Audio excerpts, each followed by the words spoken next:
Chers amis, bonjour. On est d'accord que les réseaux sociaux ont autant de place que les médias traditionnels. Actuellement, les grandes marques de l'entrepreneuriat, les sociétés les plus posées, la politique à travers les gouvernements, les ministères, les ONG, en fait, tout le monde utilise les réseaux sociaux pour communiquer.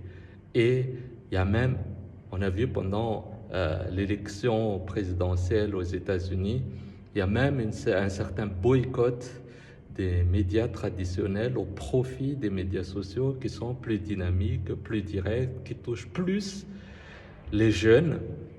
Donc aujourd'hui, j'aimerais parler de ça, j'aimerais encourager les entrepreneurs à l'utiliser plus et j'aimerais partager au fait 4 choses qu'il faut mettre en avant quand on crée des contenus sur les réseaux sociaux, que ce soit LinkedIn, Instagram, Facebook. C'est 4 points plus ou moins transversaux. Donc tout d'abord, il faut utiliser des chiffres. Quand on écrit par exemple 10, il faut mettre le chiffre, mais pas l'écriture. C'est très important, je ne sais pas pourquoi, mais l'analyse des logarithmes démontre qu'il y a beaucoup plus de pourcentage de lecture. On parle jusqu'à 10% des différences quand il y a des chiffres à la place des lettres. Deuxième chose, c'est que les gens aiment la rareté.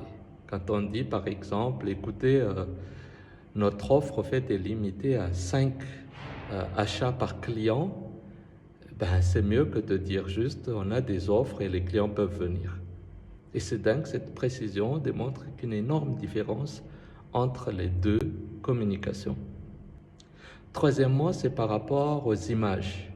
Quand on met une image d'un humain, c'est toujours plus attractif, même si on vend des produits, je sais pas, touristiques par exemple. Si on met juste une belle plage, il y a moins d'attraction qu'une belle plage avec un jeune homme ou une jeune dame ou un couple ou une famille, en fait, selon le message que vous voulez véhiculer. En tout cas, il faut un ou des visages humains sur vos pubs. Quatrièmement, je vous encourage d'inclure le nom des villes. Les gens adorent. Ah, ça se passe à Hambourg. Par exemple, quand on fait des recrutements, on insère des villes, mais quand on vend d'autres produits et d'autres services, on ne met pas. Il faut les mettre. C'est disponible dans telle ville, c'est disponible dans tel quartier, c'est disponible à partir de telle heure. Les gens adorent ça. Donc, ces 4 éléments, je vous encourage à les noter, à les utiliser pendant vos prochaines communications. Sinon, dernière chose, n'oubliez pas les appels à l'action. C'est toujours nécessaire de